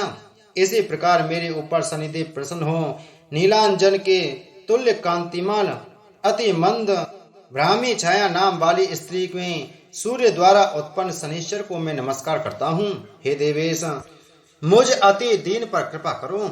इस तरह स्तुति द्वारा प्रार्थना कर बार बार प्रणाम करें। शनिदेव के अर्चन में सन्नो देवी मंत्र का स्मरण करें। जो प्राणी सावधान मन से विधि द्वारा शनिदेव का अर्चन करता है उसे स्वप्न में भी डर नहीं होता है। हे प्रिय, जो प्राणी इस तरह इस व्रत को करेंगे और जो श्रावण महीने के हर शनिवार के रोज भक्ति से अर्चन करेंगे उनके यहाँ शनि से प्राप्त पीड़ा न होगी। अब हनुमान के प्रसन्नार्थ विधि कहूंगा। श्रावण महीने के शनि के रोज हनुमान के प्रीत्यर्थ अभिषेक तेल द्वारा रुद्र मंत्रों से करें। तेल मिश्रित सिंदूर को उनकी देह में लगा दे। जपा, अर्क, तजा, मंदार माला से अर्चन कर नैवेद्य के लिए उड़द का बड़ा तथा उपचारों द्वारा अर्चन करें। यथाशक्ति विधि भक्ति और श्रद्धा अर्चन करें।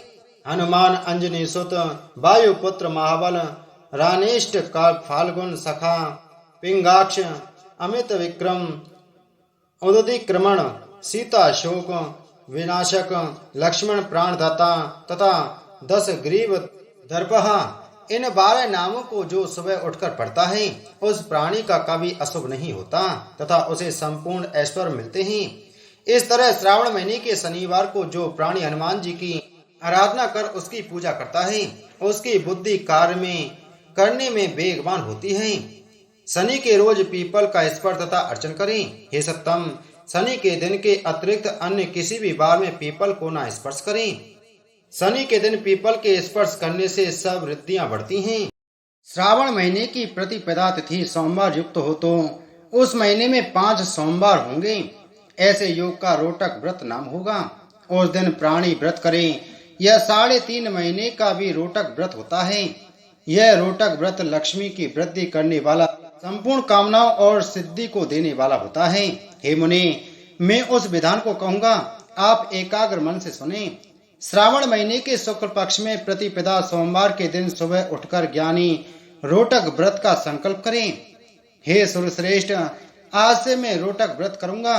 हे जगत गुरु, मुझ पर आप कृपा करें। यो संकल्प कर प्रतिदिन शिव का अर्चन करें। मुख्य रूप से रोटकों का नैवेद्य विशेष समर्पण करें। पुरुषाहार नाम से 5 रोटक ब्राह्मण को उनमें से दे दो। रोटक आप भोजन करें। 1 रोटक नैवेद्यार्थ शिव को सदा दें। जो 7 सागर के सहित भूमि दान करता है तो उसका जितना फल होता है वह इस व्रत के सविधि करने मात्र से प्राप्त कर लेता है। अतुल धनार्थी 5 साल तक इस व्रत को करें। उद्यापन में सोने के 2 रोटक बनावें। पहले रोज अधिवासन कर अन्य रोज सुबह शिव मंत्र द्वारा घी द्वारा तथा सुंदर बिल पत्र से होम करें। हे तात, इस प्रकार व्रत करने पर सब कामना प्राप्त कर लेता है। हे सनत कुमार, अब द्वितीय का सो व्रत कहूँगा, जिसे श्रद्धा से करने वाला प्राणी लक्ष्मीवान तथा पुत्रवान हो जाता है। वह औदुंबर नामक व्रत सब पापों का नाश करने वाला है। ज्ञानी श्रावण महीने के आ जाने पर शुभ तिथि द्वितीय में सुबह संकल्प कर विधिवत व्रत करें। जो स्त्री पुरुष इस व्रत को करेंगे वे सब संपत्तियों के अधिकारी होंगे। इसमें साक्षात गूलर उदुम्बर का अर्चन करें। गूलर ना मिल सके तो दीवाल में गूलर वृक्ष के चित्र को बनाकर 4 नाम मंत्रों से अर्चन करें। हे उदुम्बर, आपको नमस्कार है। हे हेम पुष्पक, आपको नमस्कार है। जंतु फल युक्त लाल अंड तोब्य सली युक्त आपको नमस्कार है। यूं अर्चन कर उसमें शिव तथा शुक्र का अर्चन करें। गूलर के 33 फलों का 3 हिस्सा करें, जिनमें से 11 फल ब्राह्मण को तथा 11 फल देवता को दे और आप 11 फल ग्रहण कर भोजन करें। उस दिन अन्न का आहार न करें। रात में शिव और शुक्र का अर्चन कर जागरण करें। हे तात, इस तरह 11 साल व्रत करें। साल समाप्ति पर उद्यापन करें। विधान के अनुसार ब्राह्मणों को भोजन करावें। हे बस, इस तरह व्रत करने से जो फल होता है उसको मैं कहता हूँ, सुनो। जैसे यह पेड़ बहुत जीव तथा फलों से युक्त है, वैसे ही साधक बहुत पुत्रों वाला हो तथा उसके वंश की वृद्धि हो। जैसे सोने के फूलों से युक्त पेड़ है, वैसे व्रति भी लक्ष्मीवान हो। अद्यावधि मैंने इस व्रत को किसी से नहीं प्रकाशित किया। गोपनीय से भी गोपनीय इस व्रत को आपसे कहा। इसमें संशय नहीं करना चाहिए। इस व्रत को भक्ति से करें। ईश्वर ने सनत कुमार से कहा, है व्रत तजा। अब श्रावण महीने के शुक्ल पक्ष की तृतीया तिथि के शुभ स्वर्ण गौरी व्रत को कहूंगा। उस दिन सुबह स्नान नित्य कर्म कर संकल्प करें। 16 उपचार से पार्वती शंकर का अर्चन करें। प्रार्थना करें, हे देव, हे जगतपते, हे सर्वसत्तम, मेरे द्वारा की हुई पूजा को आप स्वीकार करें। महादेवी भवानी के व्रत पूर्ति के 16 वायन दंपतियों को दें। मैं भवानी के प्रीत्यर्थ तथा व्रत पूर्ति के निमित्त उत्तम ब्राह्मणों को वायन देता हूँ। चावल पिसान से निर्मित 16 पकवान बांस की 16 टोकरी में रख वस्त्रों से युक्त कर सपत्नीक 16 ब्राह्मणों को बुलाकर कहे, मैं व्रत संपूर्णतया फल प्रातर्थ के लिए देता हूँ। अलंकार आदि से संपन्न पतिव्रत धर्मयुक्त शोभन सुवासिनी इसे स्वीकार करें। यूं अर्चन की समाप्ति पर कथा श्रवण कर व्यास का अर्चन करें। सनत कुमार ने शिव से कहा, हे प्रभु, किसने इस व्रत को किया? इसका क्या मातम है? उद्यापन इसका कैसे होगा? आप यह सब मुझसे कहें। ईश्वर ने कहा, हे सनत कुमार, पूर्व समय में सरस्वती नदी के किनारे सविला नामक प्रसिद्धि महानगरी थी। उसमें कुंवर के तुल्य चंद्रप्रभा नाम वाला राजा था। उसके रूप लावण्य से युक्त, सौंदर्य मुस्कान युक्त, मनोहर कमल सदस्य नेत्र वाली महादेवी और दूसरी विशाला नाम वाली 2 रानियां थीं। इनमें से राजा चंद्रप्रभा को ज्येष्ठ महादेवी अधिक प्रिय थी। एक रोज राजा शिकार की कामना से वन में गया। वहां सिंह, शार्दूल, बारा, अरना, भैंसा, हाथी का शिकार कर प्यास से दुखी हो राजा उस बड़े वन में घूमने लगा। राजा ने अप्सराओं के तालाब को देख उनके किनारे पर जाकर उस तालाब का उत्तम जल पान किया। अप्सरा गणों को भक्ति युक्त गौरी का अर्चन करते देखा। उन अप्सरा गणों से कमल नेत्र वाले राजा ने पूछा, आप यह क्या कर रही हैं?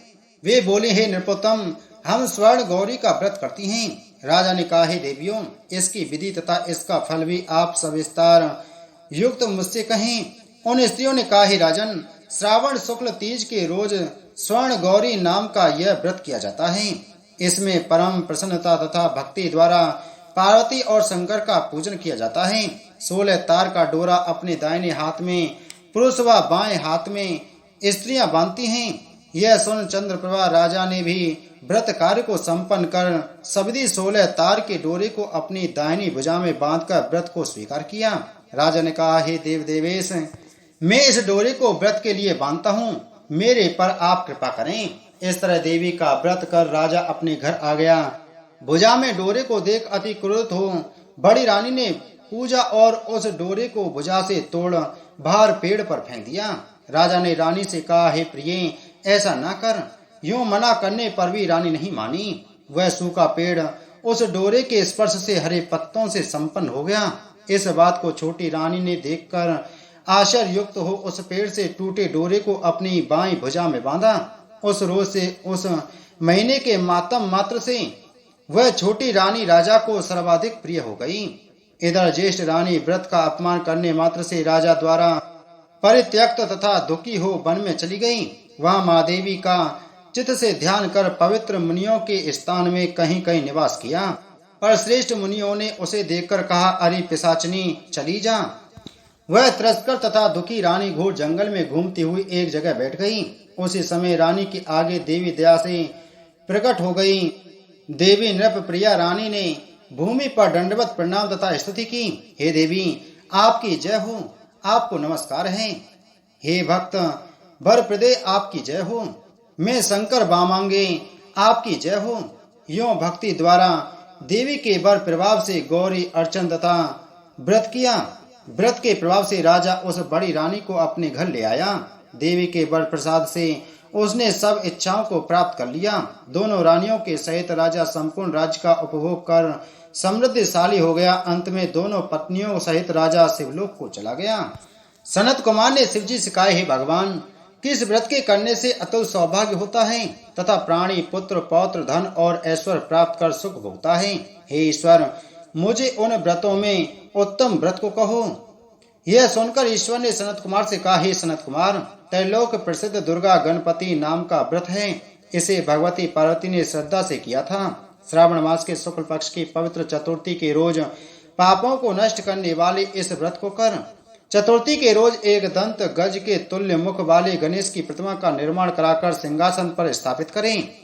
उस सिंहासन में हुआ बिछाकर तांबे के कलश पर स्थापित करें। लाल कपड़ा बिछाकर सर्वतो भद्र मंडल का निर्माण कर उस पर कलश स्थापित करें। लाल फूल तथा 5 पत्तों से पूजा करें।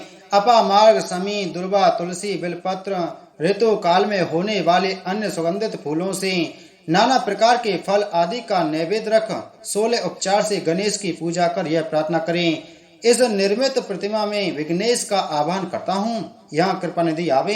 हे उमासुत, हे विश्वव्यापिन, हे सनातन, आपको नमस्कार है। मेरे विघ्न की राशि को नाश करें। हे सुरपुंगव, स्नान के लिए सब तीर्थों का जल स्वीकार करें। सिंदूर केसर से रंगीन आपके लिए यह 2 वस्त्र दिए हैं। हे भगवान, आप स्वीकार करें। आपको नमस्कार है। लंबोदर देव, इस चंदन को आप स्वीकार करें। हे सुरश्रेष्ठ, लाल चंदन चर्चित मैंने भक्ति से इन अक्षतों को चढ़ाया है। हे सुरश्रेष्ठ, इसे आप स्वीकार करें।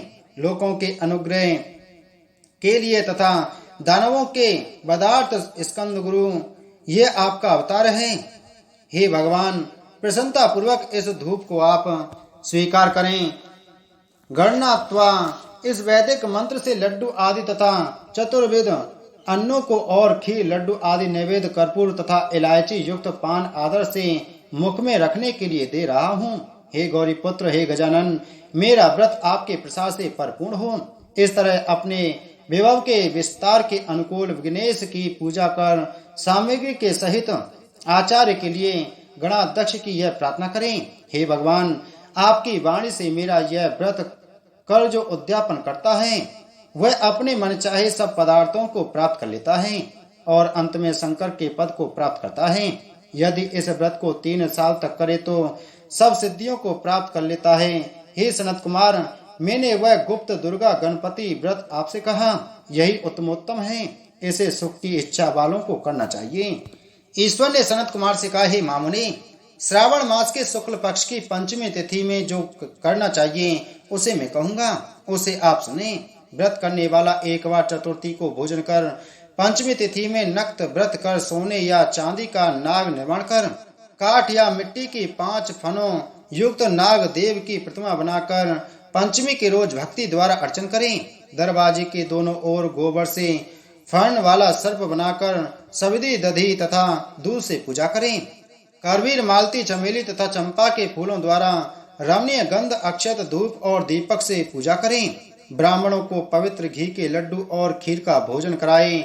अनंत वासुकी, शेष, पद्मनाभ, कंबल, करकोटक, अश्व, धृतराष्ट्र, शकपाल, कालिय तथा तक्षत, इन नागों को कुलादीप की हल्दी और चंदन से दीवार पर लिखे तथा नाग माता कद्रू को भी लिखकर फूल आदि से पूजा करें। ज्ञानी जन नाग देवों का पूजन कर भरपूर घी, चीनी सहित दूध पिलाएं। उस रोज लोहे की कड़ाही में कोई चीज न बनावे। नैवेद्यार्थ भक्ति द्वारा गेहूं दूध का पायस बनाकर भुना चना, धान का लावा, भुना हुआ जौ नागों को दे और आप भी इन्हीं चीजों का भोजन करें। लड़कों को भी यही दें। इस दिन लड़कों को ये चीजें देने मात्र से दांत मजबूत हो जाते हैं। हे विप्र, और भी सुनो। हे महामुनि, संसार के जीवों के कल्याणार्थ मैं आपसे कुछ कहूंगा, उसे सुनो। हे वत्स, सर्प के दर्शन मात्र से मनुष्य की अधोगति होती है। तमोगुणी ही सर्प होता है, इसमें संशय नहीं है। पूर्व विधि के द्वारा एक भुक्त आदि का नियम करें, पूजा कर इस तरह 12 महीनों की शुक्ल पक्ष पंचमी के रोज व्रत करें। साल की समाप्ति पर शुक्ल पक्ष पंचमी के रोज फिर पूजा आदि करें। नागों को भोजन के उद्देश्य से ब्राह्मणों तथा सन्यासियों को भोजन करा दें। जो प्राणी धन की कृपणता त्याग कर नाग पंचमी का व्रत तथा अर्चन करता है, उस प्राणी के हितार्थ सब नागों के स्वामी शेष एवं वासुकी नाग भगवान हरि से सदा शिव से हाथ जोड़ प्रार्थना करते हैं। शेष और वासुकी की प्रार्थना द्वारा शिव और भगवान विष्णु प्रसन्न होकर उस जीव की सब मनोकामनाओं को परिपूर्ण करते हैं। यह जीव नागलोक में अनेक तरह के भोगों को भोगने के बाद में वैकुंठ लोक या शोभायमान कैलाश में जाकर शिव या विष्णु का गण होकर परमानंद का भागी हो जाता है। हे वत्स, आपसे मैंने नागों का यह नाग पंचमी व्रत कहा। अब और क्या श्रवण करने की अभिलाषा करते हैं, उसे कहिए। सनत कुमार ने शिव से कहा, हे देवेश, नागों का आश्चर्यजनक पंचमी व्रत मैंने सुना। हे देवेश, अब आप षष्ठी के रोज किए जाने वाले व्रत को कहें। इस व्रत का क्या नाम तथा क्या विधान है? शिव ने सनत कुमार से कहा, हे विपेंद्र, श्रावण मास शुक्ल पक्ष की षष्ठी तिथि को महामृत्यु विनाशक उत्तम सुपोदन नाम का व्रत करें। शिवालय में या घर पर प्रयत्न पूर्वक शिव का अर्चन कर सविधि दाल आटे भात को नैवेद्य नमक सहित आम का साग तरकारी रखें। ब्राह्मणों को नैवेद्य पदार्थों को बयान दें। जो विधि से व्रत को करता है उसे अनंत पुण्य प्राप्त हो जाता है। इस संबंध में प्राचीन कथानक कहते हैं, रोहित नाम का एक राजा बहुत समय तक अपुत्र वाला था। उसने पुत्रार्थ अत्यंत कठिन तप किया। तप के प्रभाव से प्रकट हो ब्रह्मा ने उससे कहा, हे राजन, तेरे भाग्य में पुत्र नहीं है। फिर भी वह पुत्र प्रातर्त्य कठिन तपस्या करता ही रहा। संकट में होकर ब्रह्मा फिर प्रकट हो बोले, हे राजन, तुम्हें मेरा दिया हुआ जो पुत्र होगा वह अल्पायु होगा। इस प्रश्न पर राजा और रानी ने यो निश्चय किया कि पुत्र प्राप्ति से बंध्यापन तो हट जाएगा, लोक में अपुत्र होने की निंदा तो मिट जाएगी। यही बहुत है। ब्रह्मा के वरदान से शोक और हर्ष से युक्त पुत्र हुआ। राजा ने जात कर्म आदि संस्कार यथाविधि किए। दक्षिण नाम वाली रानी तथा राजा रोहित ने स्नेह बस उसका शिवदत्त नाम रखा। मन में डरते हुए भूमिपाल ने उस लड़के का उपनयन संस्कार किया। मृत्यु के वैसे विवाह नहीं किया। जब 16 साल का हुआ तो उसकी मृत्यु हो गई। उस ब्रह्मचारी के मरण की याद से राजा महती चिंता में हो गया, क्योंकि जिस वंश में ब्रह्मचारी का मरण होता है उस वंश का क्षय हो जाता है तथा उसकी दुर्गति हो जाती है। सनत कुमार जी ने शिव से कहा, हे देव देव जगन्नाथ, क्या इसका कोई उपाय नहीं? यदि कोई उपाय हो तो मुझसे कहें, जिसे करने से दोष की शांति हो। ईश्वर ने सनत कुमार से कहा, हे सनत कुमार, यदि स्नातक या ब्रह्मचारी आदि हो तो अर्क विधि से विवाह संयोग कर पेड़ तथा ब्रह्मचारी को मिलाकर देश काल गोत्र नाम को कहें। यह कहे कि मैं मरे ब्रह्मचारी की शांति के लिए वैसर्गिक व्रत करता हूँ। देश काल को याद कर कहे, मैं अर्क विवाह करूंगा। सोने से अभ्युदय कर पीपल शाखा तथा सबको हल्दी और तेल के द्वारा लेप कर पीले सूत से वेष्टित करें। 2 पीले कपड़े द्वारा आच्छादित करें। अग्नि स्थापना कर विवाह विधि द्वारा आगारांत हवन कर अग्नि में बृहस्पति कामचार व्याहतियों से होम कर स्विष्ट कृत संज्ञ होम कर कर्म को समाप्त करें। यथाविधि पीपल की डाल तथा मद सबको जला दें। मरण योग्य हो तो उसके लिए इस व्रत को 6 साल तक करें। ईश्वर ने सनत कुमार से कहा, हे विपेंद्र, राजा ने ब्राह्मणों से इस विधि को श्रवण कर अपने मन में विचार किया कि यह अमुख्यत अर्क विवाह मुझे उत्तम नहीं लगा। विवाह ही मुख्य होना उचित है, जिससे मेरे जीव के वास्ते कोई बालका नहीं देता। मैं राजा हूँ, जो कोई इसको अपनी लड़की देगा उसे मैं रत्न तथा बहुत धन दूंगा। उसके नगर में एक ब्राह्मण रहता था। वह दूसरे देश गया हुआ था। उसकी प्रथम मृत पत्नी से एक लड़की थी। दूसरी विवाहिता स्त्री बहुत दुष्टा थी। उसने डाह से और बहुत द्रव्य के लोभ के कारण लड़की देने की इच्छा प्रकट की। उसने 1,00,000 रुपया लेकर 10 साल की उस दीन बाला को मरे हुए राजा के लड़के के वास्ते दे दिया। उस बाला को लेकर वे सब नदी के किनारे शमशान में गए। वहां उस सब के साथ बाला का विवाह किया। मनुष्य लोग विधि पूर्वक सब के साथ संबंध कराकर जलाने को तैयार हुए। तब बाला ने कहा कि आप ऐसा क्यों कर रहे हैं। बाला की ऐसी वाणी को श्रवण कर वे सब दुखित हो बोले, यह तेरा स्वामी है, इसकी देह को जला रहे हैं। यो सुन बाल स्वभाव से डरती हुई वह रोने लगी और कहने लगी, आप मेरे स्वामी को क्यों जलाते हैं? मैं जलाने नहीं दूंगी। सब लोग जाएं, अकेली मैं यहाँ रहूंगी। बालिका का ऐसी हट देखकर सब करुणा से अद्राचित हो चले गए। जो प्रारब्धवादी वृद्ध लोग थे उन्होंने कहा, अहो अत्यंत कष्ट है, किसी का भावी कर्म नहीं जान सकते।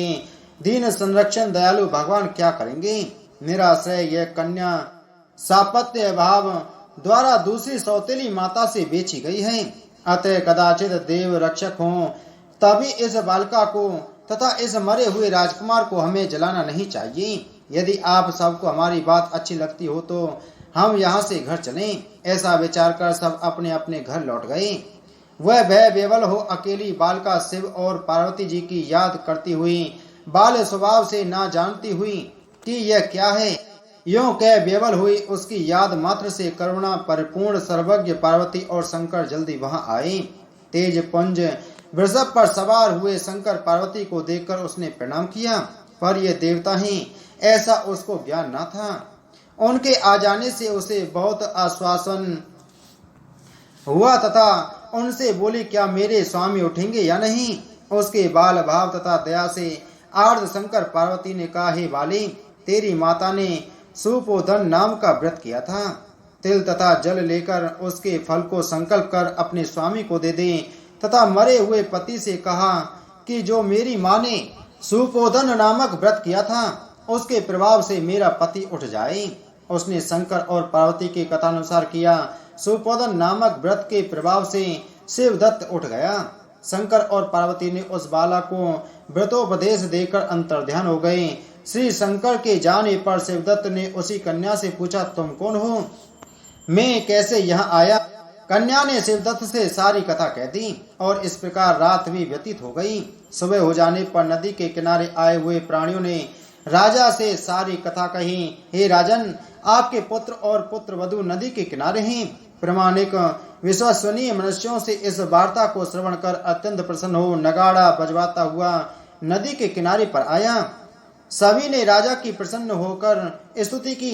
हे राजा, आपका मरा लड़का फिर काल गृह से लौट आया। राजा ने पुत्र वधू की प्रशंसा की और कहा, मेरी स्तुति क्यों कर रहे हैं। मैं महान मंदभागी अधम हूँ। मेरी यह पुत्र वधू सौवा धन्य है। इसके सजीव पुण्य से यह मेरा लड़का जी उठा है। यूं राजा ने पुत्र वधू की स्तुति की तथा उत्तम द्विजों के दान द्वारा अर्चन किया। मरे को गांव से बाहर कर जीवित हो जाने पर गांव में प्रवेश करने के निमित्त ब्राह्मण के कहने विधान से शांति की। हे वत्स, मैंने तुमसे सुपोधन नामक व्रत को कहा, इसे 5 साल करने के बाद उद्यापन करें। शंकर पार्वती का रोज अर्चन कर चरु तथा आम के पत्ते से सुबह होम करें। पूर्व विधान से व्रत में नैवेद्य तथा बायन दे। इस तरह व्रत करने मात्र से प्राणी चिरायु पुत्र प्राप्त कर अंत में शिवपुर जाता है। बोले श्रावण मास महत्तम की जय। बोले शिव शंकर भगवान की जय।